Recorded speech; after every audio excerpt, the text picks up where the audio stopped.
Obama delivered a keynote address at the convention in Boston as a Blue Comes candidate. Months later, he went on to become America's first black president. Now, the Obamas' backing for Harris comes at a critical juncture as Democrat supporters look to make history again, with the country getting its first woman president. The second day of the convention, scheduled to begin momentarily, police, including the U.S. Secret Service, have set up an extensive security perimeter around the convention area, and access is controlled via credentials only.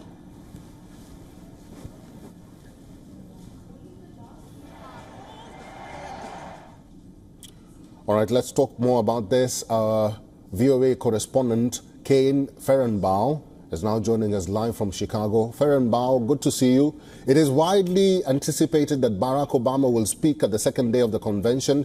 Any surprises so far in Chicago? And apart from Obama, who else is scheduled to speak on day two?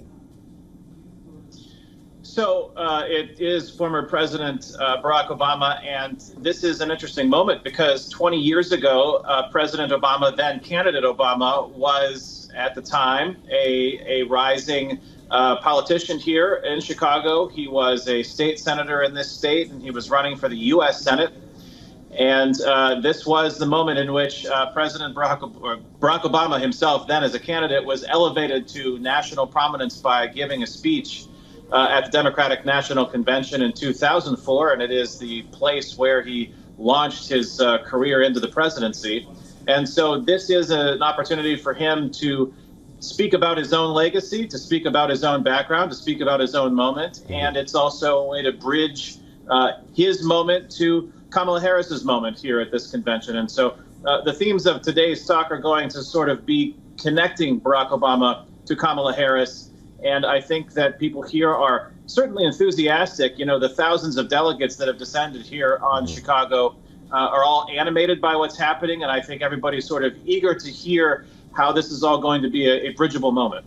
Kane, have you managed to speak to some of them, or the delegates or even members who are attending this convention? What are they saying is different about it? Are they satisfied? Are they enthusiastic about the expected outcome of the convention? We have been able to speak to these delegates that are here. I think that there's a general sense of enthusiasm for the dramatic change in the makeup of the ticket. Obviously, since President Biden has announced that he is stepping down from this race and he's endorsed Kamala Harris, his vice president, to be the Democratic nominee, there's a renewed sense of optimism and a renewed sense of purpose and an energization of these delegates and their supporters. One thing that's important here to remember is that Kamala Harris has been surging in the polling that's been taken since she effectively became the Democratic nominee. And this is an opportunity for her and for the surrogates that represent her and for all of these people here to sort of gather the momentum heading into the November election. And so while it looks like Kamala Harris is leading former President Donald Trump, the Republican nominee, in several key battleground states in the polling, the races are tight in critical areas in which there needs to be support for for Kamala Harris anyway, to remain competitive and stay competitive with former President Donald Trump in those states. And so remember, too, that these candidates are hoping that this entire moment this week gives them momentum heading out of the convention back onto the campaign trail around the United States. An important aspect of all of this, though, is that early voting or absentee balloting actually begins in certain states. I believe Pennsylvania is one of them, in the middle of September.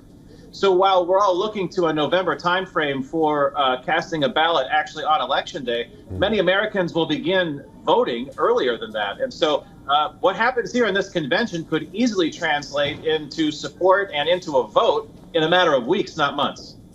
All right.